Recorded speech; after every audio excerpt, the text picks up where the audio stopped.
অন্তত সূরা নূরের এই 2 নাম্বার আয়াত যেন কিয়ামতে আমি ওমরের বিরুদ্ধে না যাই। এই মন মানসিকতা নিয়ে বাংলার যারা বিচারপতি আছে, বাংলার যারা প্রশাসন আছে, 1734 জন যারা দায়িত্বে আছে, এই মানসিকতা নিয়ে যদি আজকে থেকে এই দেশ চালানো আরম্ভ করে, আল্লাহর কসম এই দেশে খলিফার দায়িত্ব পালন হবে।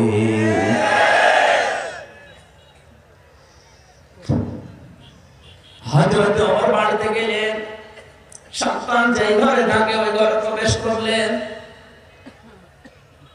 ছেলে যেই ঘরে আছে ওই ঘরের মালিশটা এবার বুকের ভেতরে নিয়ে তিনি এবার হাও হাও করে কাঁদছে। স্ত্রী ডাক দিয়ে বলে, খলিফা এত করে নিষেধ করলাম আপনি মানলেন না, এখন ছেলের বালিশ নিয়ে কান্নাকাটি করেন, আপনি কি বাবা? হযরত ওমর বলে, স্ত্রী মানুষ আমিও বাবা, আমারও মায়া আছে, কিন্তু আল্লাহর আইনের চাইতে বেশি না। বাংলার দায়িত্বশীল মানুষদেরকে, বিচারপতিদেরকে বলছি, আপনার সামান্য উদাসীনতার কারণে, আপনার মন মতো বিচার করার কারণে আজ হাজারো মানুষ বাংলার বিভিন্ন জেলে বছরের পর বছর অন্ধকারে পৌঁছতেছে। আপনার ছেলে যখন এই গাড়া কলে পড়বে তখন আপনি পাবেন। এমনকি আমারও ম্যাজিস্ট্রেট যেটা 164 নিয়েছিল, মিথ্যাও নিজেও জানে। কিছুদিন পরে দেখি ওই ম্যাজিস্ট্রেট যে থানার ভেতরে, কি গো আমার দেখুন লোক লোক আছে, আমি তো চিনে ফেলেছি। বললাম, কি স্যার আপনি না? স্যার কি? আমার কিছু করার নেই, আমার যা বলেছে আমি তাই করেছি। এখানে আল্লাহ কি দিয়েছিলেন? ওয়ালা তাত্তাবিউল হাওয়া, মন মতো কাজ করা যাবে না। ফায়ুদিল্লাকান সাবিলিল্লাহ, কেউ যদি বিচার করতে গিয়ে মন মতো করে তাহলে তাকে গোমরাহ করে দেবে আমির হামজা। কে কে বলেন বলেন? আল্লাহ আপনাকে পথ হারিয়ে দিয়েছেন। কি মামলা আপনার? বলছে আমার বউ আমার জোর মামলা দিয়েছে। তোর বউ না, তোরে আরো কত মামলা দেবে? তোমার ছেলে, তোমার মেয়ে, তোমার বউ, তোমার চাচা, তোমার চাচাতো ভাই যখন এরকম গাড়া করে পড়ে বছরের পর বছর মিথ্যা মামলায় জেল খাটবে, তখন বুঝবা যে দায়িত্বে থাকা কি। এখানে বিবেকটা এখনো কাজে লাগান, এখনো সময় আছে। আর যেহেতু 100 বছর পরে এখানে যারা আমরা আছি কেউ থাকবো না, নতুন মানুষ এসে জায়গা চাষ করবে। কার জন্য কি করে যাচ্ছেন আমি জানি না, আপনাকে বাঁচার জন্য আমি বলছি, আল্লাহর কসম আমাকে শত্রু মনে করেন না। অভিভাবক হিসাবে মেনে নিয়ে এই কথাগুলো নিজের জন্য বলছি, আপনার জন্য বলছি, এইটা মেনে নিয়ে বাস্তবতায় কাজ করে আপনিও বেঁচে যাবেন, আমিও বাঁচতে পারবো। আমি যদি সঠিক কথাগুলো এখন না বলি, কিয়ামতের ময়দানে আল্লাহ আমার দিকে তাকাবে না, কথা বলবে না, পবিত্র করবে না, জান্নাত কবুলের কথা।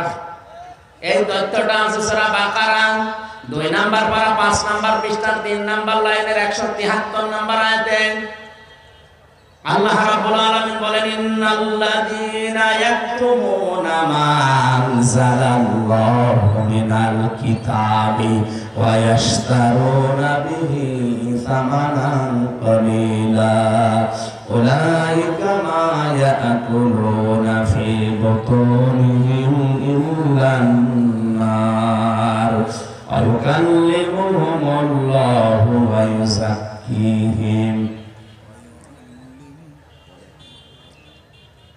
কোরআনে কারিমে আল্লাহ আয়াতের ভিতরে সারমর্ম হিসেবে জানিয়েছেন, নিশ্চয় যারা গোপন করছে করবেন, এক নম্বরে এটা বোঝালে বর্তমান ভবিষ্যৎ, প্রেজেন্ট ফিউচার। আল্লাযীনা ইসমে মাউসুলা শুধু আমির হামজার ভিতরে একা নেই, তাম দুনিয়া সবাই আছেন। না শরীরে আসে সাপোর্ট করছে না, জোর করে তো মেশিন চালে না, এত জোর করে চালাতে গেলে হয়।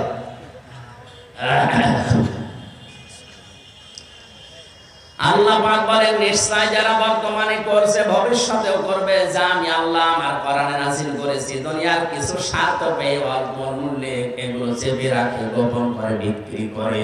উলাইকা মা ইয়াকুলুনা ফি বুতুনিহিম ইল্লান নার ওয়া লা ইউকাল্লিমুহুমুল্লাহু ইয়াওমাল কিয়ামাতি ওয়া লা ইউযাক্কিহিম ওয়া লাহুম আযাবুন আলীম। কত বড় শাস্তির কথা দেখেন। কিয়ামতের দিন আমি আল্লাহ তাদের সাথে কথা বলবো না, তাদের পবিত্র করব না, তাদের জন্য কঠিন আযাব আমি আল্লাহ রেডি করে রাখছি। এবং কি ওরা দুনিয়ায় যে হাদিয়া তওফা, যে বেতন ভাতা, যে নজর নিয়ে আসবা, এগুলো দুনিয়ার কোন সম্পদ না, সব জাহান্নামের আগুন। উলাইকা মা ইয়াকুলুনা ফি বুতুনিহিম ইল্লান নার, এগুলো আগুন ছাড়া আর কিছু না।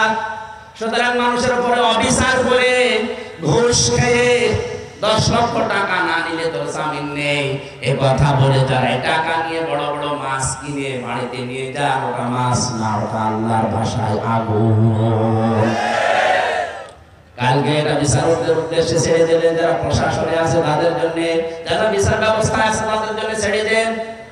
অন্তত ওদের মগজ যদি মাথায় থাকে, যদি হেদায়েত কপালে থাকে, আল্লাহর এই আয়াতটাই যথেষ্ট। আর যদি হেদায়েত না থাকে, আয়াত না, কোরআন শরীফ গলিয়েও যদি খাওয়ান, অন্তত ফিরবে না। আল্লাহর কাছে দোয়া করছি, কামনা করছি আল্লাহ যেন এই মানুষগুলোকে হেদায়েত দান করেন, এদের মন মানসিকতা ইসলামের দিকে ফিরিয়ে দেন। সবাই বলেন আমিন। আমার বন্ধুরা, দুনিয়ায় আল্লাহ আমাদেরকে পাঠিয়েছেন কি দায়িত্ব দিয়ে? খলিফা। বলেন বলেন, আরো জোরে বলেন। আমরা আল্লাহর জমিনে খলিফা। আল্লাহর কাছে সবচাইতে বড় দামি মানুষ এটা মান সালিমাল মুসলিমুনা মিন লিসানিহি ওয়া ইয়াদিহি, যার হাতের দ্বারা, যার মুখের দ্বারা মুসলমানেরা শান্তি পায়। এখানে আল্লাহ কিন্তু মান সালিমান নাস দেননি, মান সালিমাল মুসলিমুনা। তোমাদের ভেতরে সবচাইতে উত্তম মুসলমান, সবচাইতে উত্তম মুমিন ওই লোকটা, যে লোকটার দ্বারা মুসলমানেরা তার হাতে এবং মুখের দ্বারা শান্তি পায়। এই হাত মানে শুধু এই হাত না, এই হাত ক্ষমতার হাত। কথা বলে না কেন? এই হাত টাকা পয়সার হাত, প্রভাব প্রতিপত্তির হাত, এই হাত হতে পারে। লিসান মানে জবান, শুধু এই জবান না, ইশারা হতে পারে। অনেকে জবানে কথা বলে না, ইশারা দিলে 10টা লাশ পড়ে যায়। এরকম মানুষ দেশে আছে না নেই? মিন লিসানিহি ওয়া ইয়াদিহি, যার হাতের দ্বারা, মুখের দ্বারা, আইনের হাতের দ্বারা, বিচারের হাতের দ্বারা, ক্ষমতার হাতের দ্বারা, প্রভাবপত্তির হাতের দ্বারা, এই হাতের দ্বারা, মুখের দ্বারা, ইশারায় দ্বারা যারা মুসলমানকে শান্তি দিতে পারে, এরাই আল্লাহর দরবারে মুসলমান।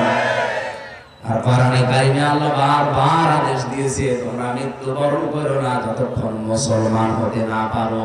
সুতরাং আপনার কাছে আমার আরজি, আপনি মুসলমান হতে পারছেন তো, নাকি আল্লাহর মামলার আসামি হয়ে যাচ্ছেন? সূরা সূরার 42 নম্বর আয়াতটা আমার কাছে ভয়ঙ্কর লাগে। ইন্নামাস সাবিলু আলাল্লাযীনা ইয়াযলিমুনান নাস। আল্লাহ পাক বলেন, আমি আল্লাহর মামলা, আমি আল্লাহর অভিযোগ, আমি আল্লাহ কেস করব তাদের বিরুদ্ধে, দুনিয়ায় মানুষ হয়ে যারা মানুষের উপরে জুলুম করে। আর এইটাই বাংলাদেশে বেশি। আল্লাহ আমাদেরকে খেলাফতের দায়িত্ব পালন করার তৌফিক দিন। وهو الذي جعلكم خلائف الأرض ورفع بعضكم فوق بعض درجات ليبلوكم فيما آتاكم إن ربك سريع العقاب وإنه لغفور رحيم। আর যারা ক্ষমতায় আছেন, আল্লাহ তাদেরকে ক্ষমতা এমনি দেয়নি, যদিও ওরা সবাই বলে ক্ষমতার মালিক আল্লাহ আমাদেরকে বসিয়েছে। হ্যাঁ, আল্লাহ আপনাদের বসিয়েছেন। কেন বসালেন জানেন? একজনের উপর আরেকজনকে আল্লাহ প্রাধান্য দিয়ে আপনাদের বসালেন। বারবার মনে করেন আপনাদেরকে আল্লাহ বসিয়েছেন খেলা করার জন্য না, আল্লাহ দেখতে চাই, পরীক্ষা করে নিতে চাই যে আপনারা আল্লাহর পক্ষে কাজ করেন কিনা। খেলাফতের দাগ। তো বলেন ওয়াহুয়াল্লাযী জাআলাকুম, তিনি সেই আল্লাহ যিনি তোমাদেরকে বানিয়েছেন খলাইফাল আরদি, জমিনের খলিফা, ওয়া রাফা'a বা'দাকুম ফাওকা বা'দিন দারাজাত, একের উপরে অন্যকে প্রাধান্য দিয়ে আজ 20 বছর একাধারে অন্যদের তুলনায় আপনাদের প্রাধান্য দিয়ে দিয়ে আল্লাহ বানিয়েছেন, ভগবান বানিয়েছেন। বলেন আমি যেদিন প্রথম গ্রেফতার হয়েছিলাম সেই 11 সালে ওসি সাহেব আমার এই আয়াতটা ধরেছিলেন, থানায় নিয়ে বসে হুজুর বলিল্লাহুম্মা মালিকাল মুলকি তুতিল মুলকা মান তাশা, বলেন তো ক্ষমতার মালিক কে? আল্লাহ। হ্যাঁ আমিও জানি। সুতরাং এখন যিনি আছে, ওই সময় যিনি ছিল তারা জানেন যে এখন যিনি আছে আল্লাহ তাকে বসিয়েছে, আপনি চিল্লান কেন?